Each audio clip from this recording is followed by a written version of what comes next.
You're listening to Down the Drain, a 5-minute weekly podcast that attempts to capture the deeply profound thoughts that come to us in the shower. So if you like to ponder deep thoughts, then join us for some good, clean, intellectual conversation.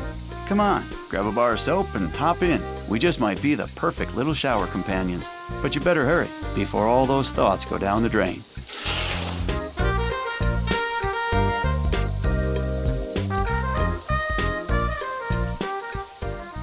People sure are checked out these days, especially our youth. But I get it. The world is a crazy place, and it can be pretty scary. I'd probably want to check out too, if I didn't believe in the power of the imagination to combat life's brutal reality in an effort to reclaim the world in the name of beauty. But I was raised by 2 loving parents in a far less troubling time, although not without its troubles, who nurtured and cared for me, and who were always there to see to it that my needs were met, so I could mature physically and emotionally into a healthy, strong, unselfish, humble, optimistic, conscientious, compassionate, caring, and hard-working adult.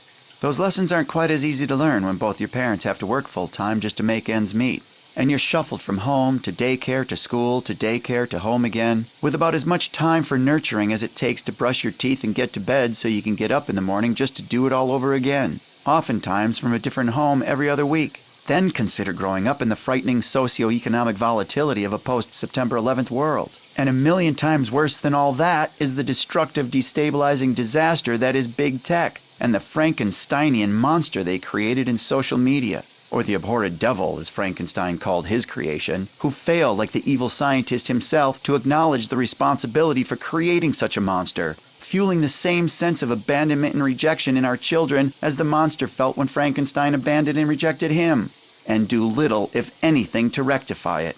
Although it's mad science, it's not rocket science to understand the challenges our youth face today are real. But the real tragedy is, thanks to the short-sighted, greedy support of high-ranking politicians fully aware of its power to sway elections, the big tech monster has no intention of letting up anytime soon. For as long as they can keep our young people, once our greatest resource, sucked into their phones, they won't notice just how serious the problem is, and they'll continue feeding the monster instead of ever thinking to do anything to destroy it, even though it's destroying them. But fear not, my lovely children. If you would just look away from your phone and instead into a mirror, you would see that you are beautiful and wonderful in a million different ways, no matter what lunacy social media would have you believing. And all that ugliness would just disappear, leaving you with the clarity to see nothing but pure beauty to behold. And if you should ever find yourselves feeling abandoned and rejected, just remember one very important thing. You'll always have you.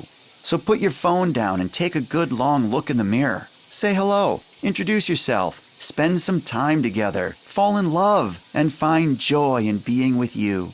After all, who's the one person you're guaranteed to spend your entire life with? You. So love yourself, for your sake, for the world's sake. And let's put an end to this madness and instead of checking out, start checking in.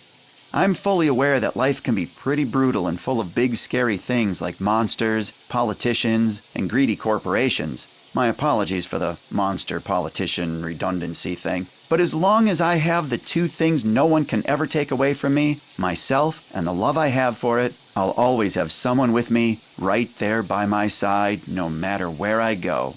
And when I get there, I'll check in, unpack my bags, get out of my grubby clothes from fighting the day, hop in the shower, and off I'll go.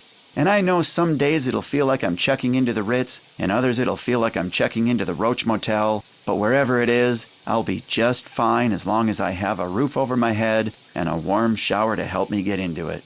My head, that is.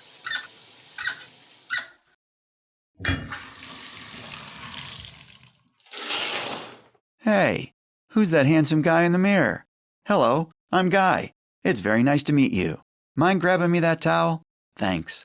See how easy that is?